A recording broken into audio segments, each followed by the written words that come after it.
The Miami Hurricanes rebounded for a 55-34 win over the Cincinnati Bearcats this Saturday. This game was big for Duke Johnson. He became the #1 all-purpose running back in Hurricanes history.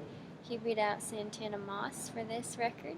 Duke Johnson now has 4,427 all-purpose yards. He's definitely making a name for himself in this program that is already full of history. On the day, Duke finished with 162 rushing yards, another solid 100-yard game for him.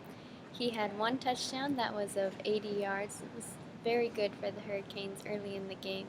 And he gave the game ball to Carter Hucks, who was a kid who spent the week with the Hurricanes team through the Make-A-Wish Foundation. So that was definitely a positive storyline.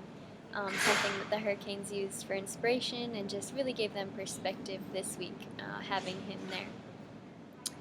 Also, Joe Yearby had 116 yards on the day, so that made two running backs with 100-plus yards.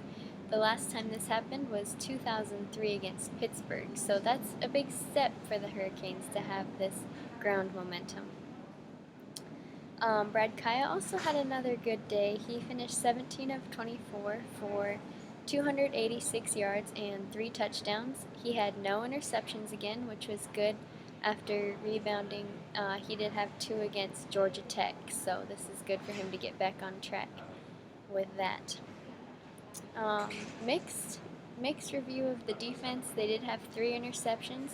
This is the most takeaways they've had all season, so that's good, but there were a lot of missed opportunities as well.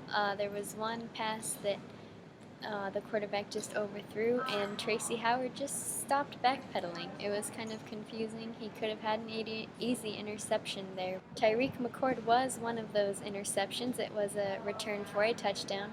This definitely brought a lot of hype to the sidelines, and after the game he was just beaming. He was so excited. If you remember last season against Florida, he had a sack that resulted in a fumble, and he picked it up for the recovery, and he was really excited about that play. So someone asked after the game if this play was comparable, and he said that this one was better, just to put points on the board for your team, and he was just so excited. So that was really cool to just see his energy after the game. Jermaine Grace had a career-high 8 tackles, and Ntombu Fentress also had a career-high 7 tackles, so good to just keep these guys in the mix. For Cincinnati, Gunnar Kiel did play at quarterback. There were a lot of reports that he wouldn't play because of a bruised ribs injury, but he did start. Coach Golden emphasized all week that he was preparing for all 3 quarterback options, including Kiel, so that was good. He wasn't surprised at all. A big note is penalties. The Hurricanes had 12 flags for 145 yards. That is a lot. Coach Golden didn't have any explanation. He said some of those penalties were selfish, and that's just something that they really have to look forward to correcting. Now the Hurricanes have a bye week. It's always good to get some rest, to refocus, and just to keep moving forward.